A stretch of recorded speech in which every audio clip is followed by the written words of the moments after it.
Bueno, nuevamente buenos días a todos y a todas, séptimo básico A. Estamos en la clase de historia, ya es como la sesión número 6 o 7 por ahí del segundo semestre del 2020 y nos toca revisar, obviamente en producto de la circunstancia en que estamos de manera muy general, de manera muy resumida, lo que en esta cápsula de historia va a ser el tema que está en pantalla. La antigua Roma y el legado o su herencia, ¿ya? Algo que pasó hace un tiempo atrás con el curso cuando estudiamos también un poco de la civilización griega, ¿ya? La democracia ateniense, la mitología griega, y en esta ocasión vamos a revisar dos cosas como bien puntuales, bien claras, pero que ustedes deben tener muy sabido de manera general sobre lo que es esta o lo que era esta antigua civilización, que todavía en algunos casos perdura, ya a través de ciertos elementos culturales, políticos, sociales, etcétera, y de ahí también el título de la clase. Así que presten mucha atención, ojalá les pueda servir esta información, pensando en lo que tenemos que usarla eh, para algún trabajo o alguna tarea durante el mes de noviembre. El objetivo, conocer algunas de las características de la antigua Roma y su posible impacto en la actualidad, las posibilidades que puedan haber respecto a ese impacto. ¿Ya? Bueno, ¿qué conocemos de Roma? ¿O qué conocen ustedes de Roma dentro de lo que podríamos mostrar aquí? Alguien que me pudiera contar, o alguien que haya visto esta imagen en alguna parte, no solamente en libro, en video, en películas, sino que en otro tipo de ámbitos, que podría ser raro mencionar en esta clase, pero todo lo que va a aparecer aquí en pantalla tiene que ver con la civilización romana. ¿Alguien me puede contar qué es esta imagen que busca explicar o qué relación tiene la imagen con la civilización romana? Ahí piensen o hagan memoria, de repente, no sé. No quiero dar muchas pistas porque, pucha, hay cosas que hasta el día de hoy tienen esa imagen. Y obviamente están en Italia. Ya ahí hay una pista. No la vamos a encontrar en Santiago o en Chile, pero sí en Italia. ¿Ya? ¿Alguien se anima a contarme qué es lo que está ahí? Aparte de lo que se ve literalmente. ¿Alguien sabe o no? Voy a estar mirando igual el chat para ver si quieren escribir alguna. Dale, Maxi. Creo que eras tú el que quería hablar. No, que apreté un botón sin querer. Ah, ya, pero Maximiliano, ¿de casualidad tú no has visto antes esta imagen que está acá en la pantalla? No. No, nada, nada. Ya, les voy a dar una pista. Alguien que le gusta el fútbol y mira la liga italiana.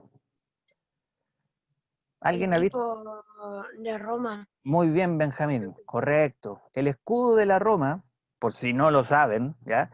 Tiene la imagen de lo que en realidad Antonella no es un perro, sino que es una loba, ¿ya? Que está amamantando a dos niños, hombres, ¿ya? Los que más o menos cachaban un poco de fútbol conocerán que hay un club en Italia que se llama la Roma, ¿ya? Y en el escudo tiene la imagen de esta lobita con dos niños. No es un perro en realidad, es una loba. Antiguamente, el origen de Roma como civilización tenía una historia, ¿ya? Que en realidad obviamente tiene mucha mitología más que verdad.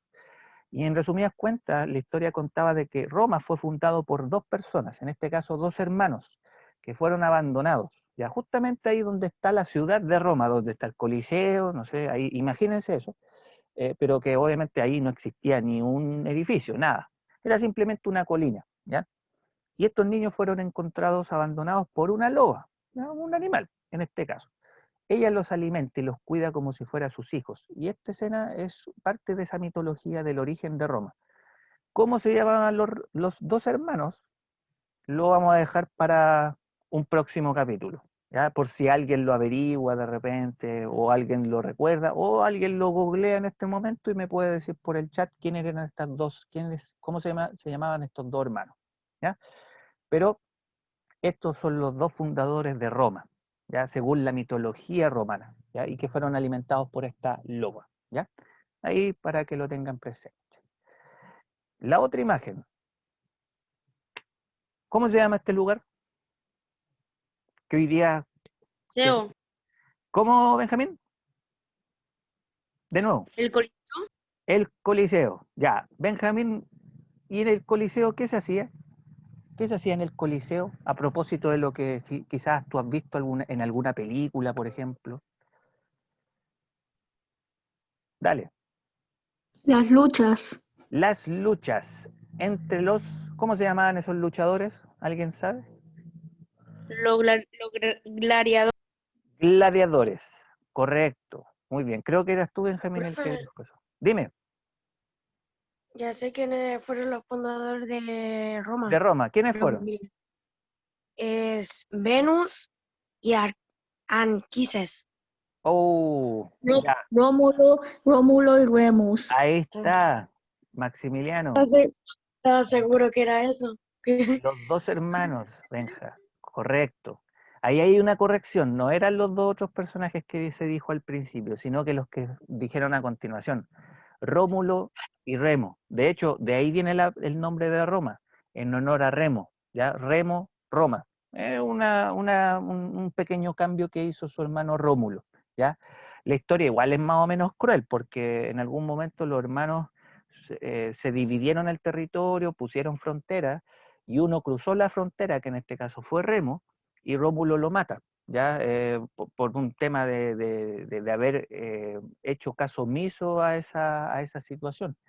Eh, Paula, dejaste levantada la mano, no sé si había alguna duda, pero no te preocupes. Sí, ¿Ya? se me prendió sin querer. Ya, no, tranquila. Démosle nomás con la clase para que no se nos vaya la hora. Bueno, Rómulo y Remo son los dos fundadores de Roma, ¿ya? Y Roma es fundada en honor a Remo, que fue asesinado por su hermano Rómulo. ¿Ya? Rómulo arrepentido hace eso en honor a su hermano.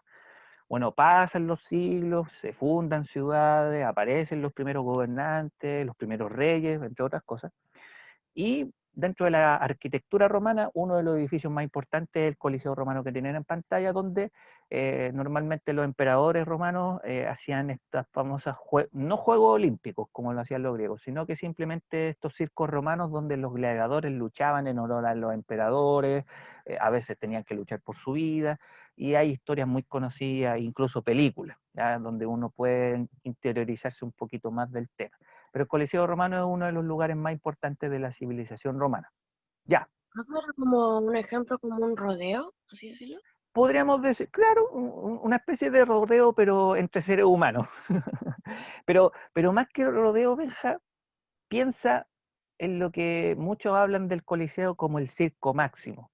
¿Qué es lo que pasa en el circo? La gente se va a entretener. Y en vez de ver payasos, animales, bueno, que igual habían animales en los coliseos, pero en vez de ver payasos y cosas así, habían gladiadores que entretenían a la gente.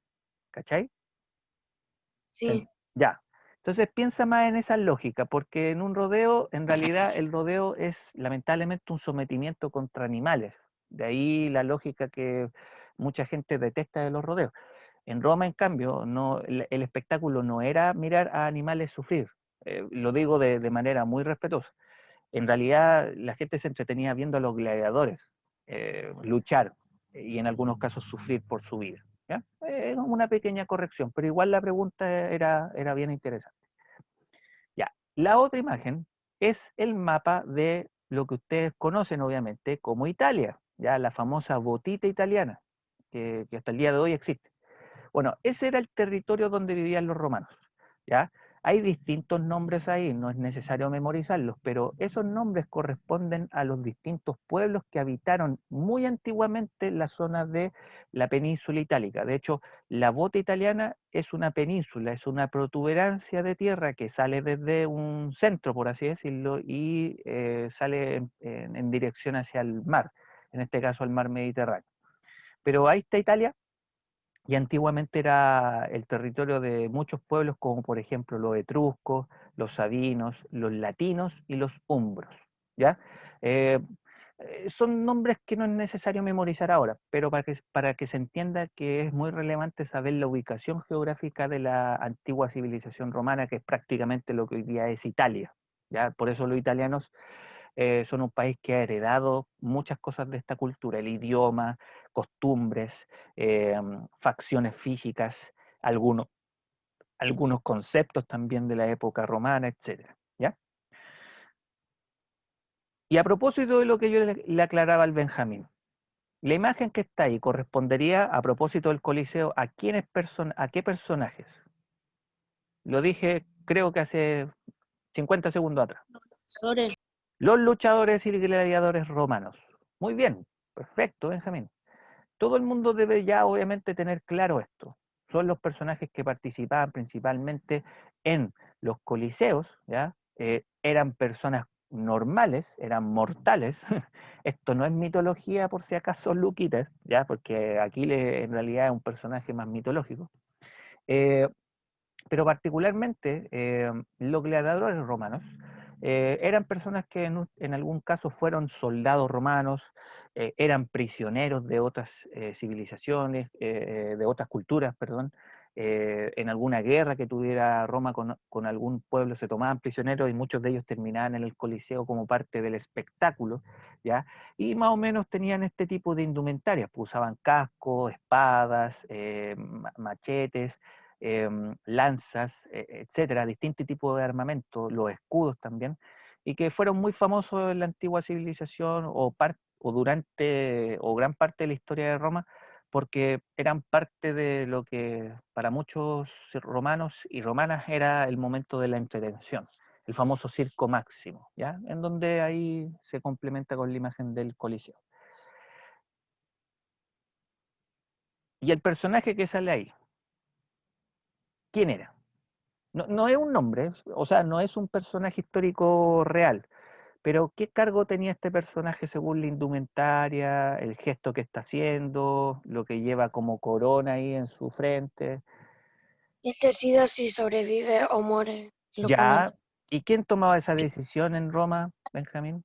¿Cómo se llamaba este personaje, esta autoridad? No me acuerdo, creo que era como así decirlo el rey. Ya, ya es casi un rey, pero es mucho más que un rey todavía. ¿Cómo se llamaba esa El autoridad? emperador. El emperador. Muy bien, correcto. Los reyes existieron en Roma, pero mucho antes que los emperadores. Por lo tanto, el que aparece ahí en la imagen corresponde a lo que en alguna época de Roma se le conoció como los emperadores romanos, ¿ya? Esa es la tenía más o menos clásica, el famoso dedito arriba que simbolizaba justamente en el Coliseo que permitía que la gente sobreviviera, o el dedito para abajo que fueran ejecutados.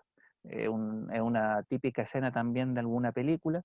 eh, pero que particularmente fue muy, muy protagónico en la historia romana, la figura del emperador romano, la autoridad máxima dentro de un sistema político que antiguamente existía en esa civilización. ¿Ya? Eso es muy simple como para poder recordarlo. Y finalmente, bueno, los dioses romanos. Si ustedes se acuerdan, en la mitología griega, habíamos mencionado que los dioses y las diosas romanas se basaban en lo que fueron los dioses y el panteón de todos los dioses y divinidades griegos. Y si ustedes se fijan, Júpiter es el Zeus griego, que es el dios principal. Tenemos a Mercurio, que en la civilización griega era Hermes, Juno, que era Hera, la madre y protectora de todos los dioses, Minerva, que es básicamente Atenea, Artemisa, etcétera, Poseidón, Neptuno, y así sucesivamente. Por lo tanto, dentro de la civilización griega, la mitología era súper importante igualmente y alcanzó una expansión mucho más grande en Europa, más de lo que fue la mitología griega. El gran aporte de los romanos también fue en muchos casos expandir más la cultura, tanto en la mitología, tanto en la ciencia, en la política, en la agricultura y en muchas otras cosas a los distintos territorios del antiguo continente europeo. ¿Ya? Es como el gran aporte de los romanos y que hizo que muchas otras culturas con el paso del tiempo tomaran sin querer o de manera deliberada algunos elementos como por ejemplo el de la mitología griega, por ejemplo como el sistema de gobierno de los emperadores, etcétera. ¿Ya? Hubieron muchas otras cosas que aportó Roma y que incluso se mantienen en algunos casos hasta el día de hoy. ¿Ya? Bueno, la hora estamos súper bien, así que se agradece la participación. Creo que varios recordaban muchas cosas, algunos lo investigaron probablemente, Pero esto es Roma en términos generales. Hay muchas otras cosas que pudimos haber agregado también a esto, pero no se preocupen que de todas maneras esto sirve para saber o derechamente recordar, cosas que ustedes igual saben de estas civilizaciones. Bueno, vamos inmediatamente con los antecedentes, ¿ya? Roma, y para que tomen nota, para que pongan atención, es una ciudad ubicada en la península itálica, a orillas del río Tíber. Dentro de la península itálica, de lo que es esta botita que nos conocemos con Italia, hay un río, ¿ya? Y ese río existe hasta el día de hoy, que es el río Tíber. Y ahí se funda la ciudad de Roma, ¿ya? Y desde el año 1000 antes de Cristo, o sea, hace mucho tiempo atrás, muchos pueblos se asentaron en esa península, como ustedes ahí alcanzaron quizá a ver en el mapa inicial de esta clase. Fueron muchos pueblos los que llegaron a la península itálica, provenientes de Asia, otros probablemente de las zonas donde estaba, no sé, pues Gran Bretaña, Francia, de distintas latitudes de Europa, y también probablemente de Asia, que es lo más seguro. Y se asentaron en esta península, encontraron el buen ambiente, el clima que era acogedor, el paisaje, la conexión con el agua, importantísimo recordar. Por lo tanto, Roma, como civilización, se beneficia mucho de la geografía, incluso más que lo que lograron los griegos en la península de los Balcanes, en donde el mar Mediterráneo, los ríos como el Tíber y las zonas montañosas les permitieron subsistir. Había mucha planicie para poder cultivar, había un clima bastante amigable donde no era necesario vivir todo el año muertos de frío, también había un clima como se le llama mediterráneo, tal como aquí en Chile, ¿ya? Por lo tanto, muchos de estos pueblos lograron sobrevivir con el paso del tiempo, ¿ya?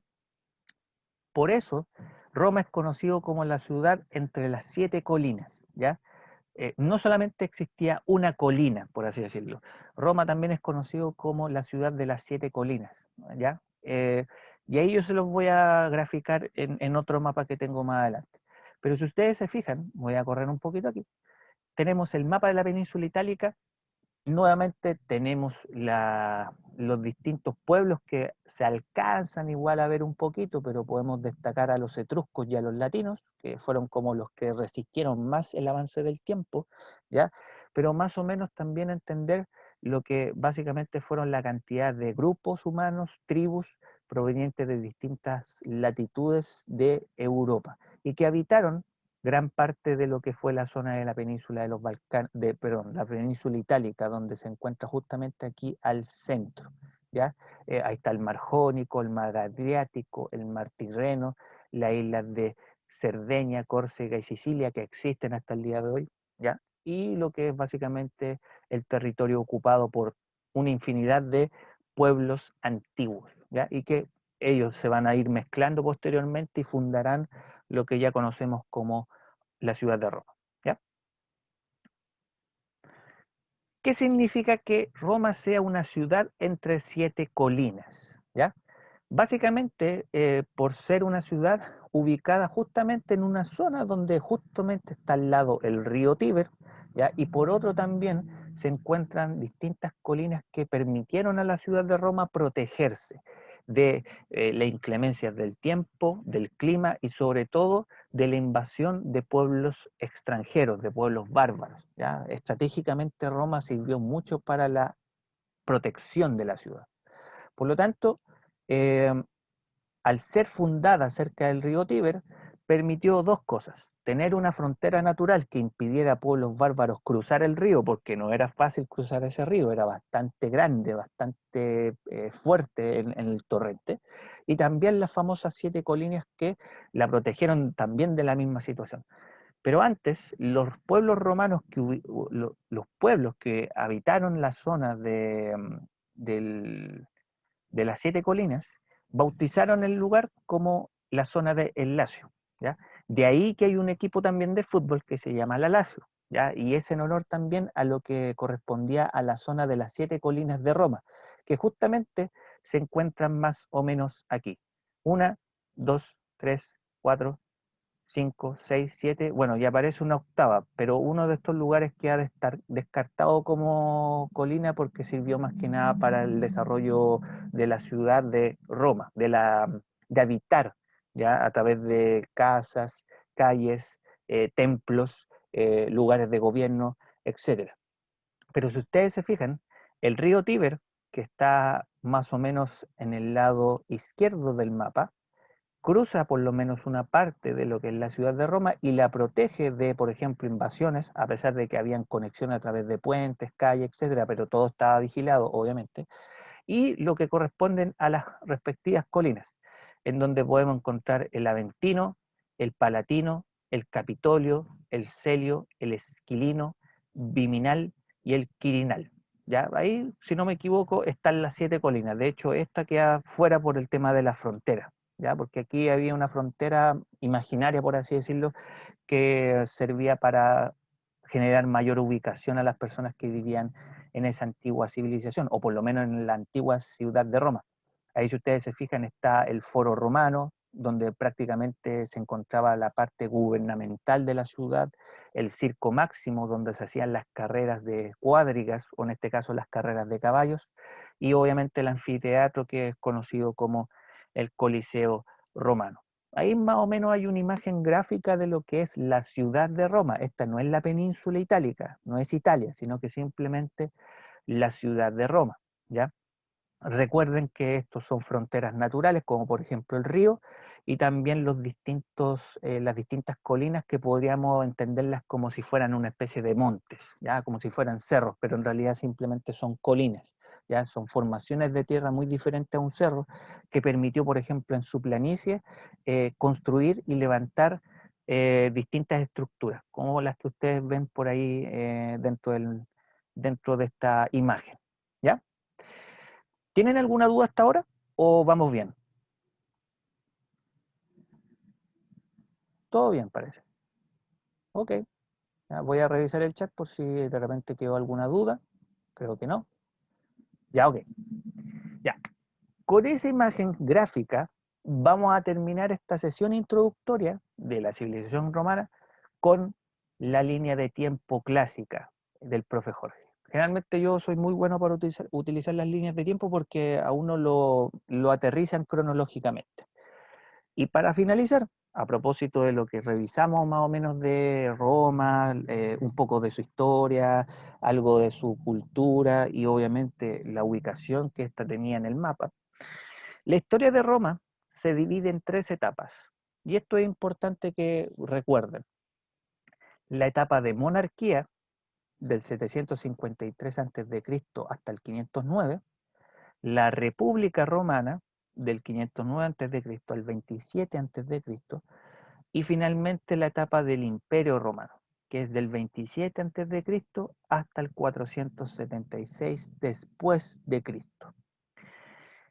En una de las 3 etapas ocurre el nacimiento de Cristo.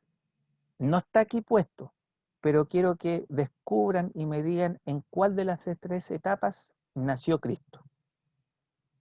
¿Alguien me puede decir en cuál de las 3 etapas nace Jesús? A propósito de ese hito para la historia de la fe, bien importante. ¿Quién se fijó en ese detalle? ¿En cuál de las 3 etapas nace Jesús? ¿Monarquía, república o imperio? Imperio.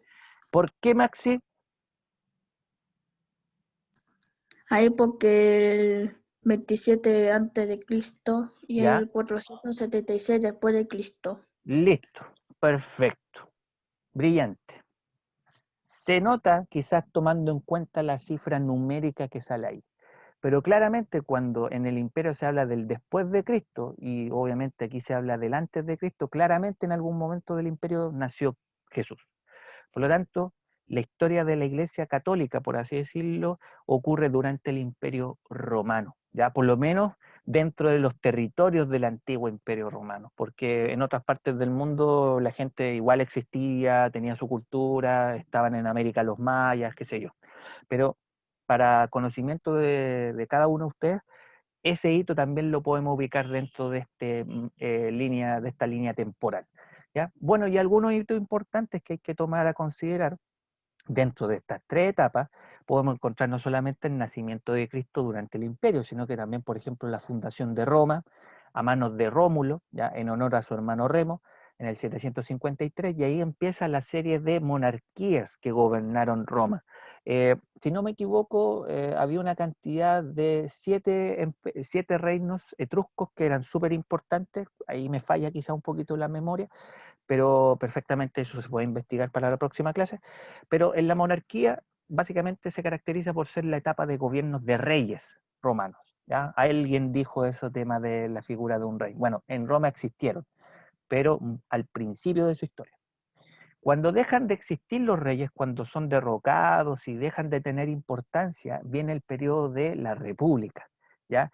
En donde en realidad la república se caracteriza, a diferencia de la monarquía, porque es un gobierno más de representantes del pueblo romano, ¿ya? Ahí no existían los reyes, no existían los emperadores todavía, sino que gobernaba más un senado, ¿ya? Un grupo de personas que representaban al pueblo romano. Por lo tanto, en la república hay un sistema de gobierno más democrático, por así decirlo, ¿ya? Y la república empieza a tener una crisis producto de que empiezan a aparecer personajes relevantes en la política romana. Por ejemplo, Julio César o por ejemplo Augusto, ¿ya? Que sale aquí justamente en la línea de tiempo. Y Augusto fue uno de los tantos gobernantes de Roma, pero que fue el primero en convertirse en el gran emperador de todo lo que en ese momento era el territorio romano. Y a partir de ahí aparece la figura del emperador romano y por lo tanto el periodo más largo de la historia de Roma, que es conocido como obviamente el Imperio Romano, ¿ya? Roma no fue solamente una historia gobernada por emperadores, sino que también por representantes a través de un senado, como en la República, y también por reyes en la primera etapa, que es de la monarquía romana, ¿ya? Bueno, y finalmente, el fin del Imperio Romano de Occidente, porque ya en un momento los emperadores empezaron a tener muchos problemas, las guerras se estaban perdiendo, entre otras cosas, aparecían nuevos pueblos que empezaron a intentar a invadir no solamente la ciudad de Roma, sino que el Imperio Romano, que era gigantesco en esa antigüedad, prácticamente tenían controlada toda Europa, parte de África y todo el mar Mediterráneo, y que llevó en algunos casos a dividir ese imperio en varias partes. Pero ya en la decadencia de Roma, los pueblos bárbaros provenientes de Asia invadieron el territorio que quedó ahí en Occidente, más o menos donde está claramente Europa, Italia, Francia, Alemania, y termina la historia de esta importante e interesante civilización. Bueno, y en estricto rigor, lo que hay que dejar como claro para el cierre de esta sesión es saber un poco de su cronología a través de estas tres etapas, que son una distinta de otra, pero que son obviamente todas unidas dentro de esta línea temporal. Y obviamente los grandes aportes de la civilización griega, que si ustedes más o menos se dieron cuenta, en algunos casos posiblemente tienen una herencia que se mantuvo incluso hasta el día de hoy. Descartemos la mitología romana, descartemos el tema del Coliseo en algún sentido, porque eso igual puede ser un aporte en algunos aspectos, ya no exactamente igual como lo mencionamos en la clase, sino que en algunas otras cosas, ¿ya? La política romana, que eso sí fue un aporte importantísimo, la arquitectura o incluso la forma de organizar una ciudad, ya a través de lugares importantes, la protección de ciertas fronteras naturales. De hecho, nosotros tenemos una frontera natural que es la cordillera de los Andes. Ellos tuvieron 7 colinas y un río. Ahí tenemos un elemento quizás muy parecido, por así decirlo. Y entre otras cosas que podemos ir profundizando en la próxima semana. Así que lo vamos a dejar hasta acá, por lo menos la grabación, para que la puedan utilizar como repaso en los próximos días que vienen más adelante.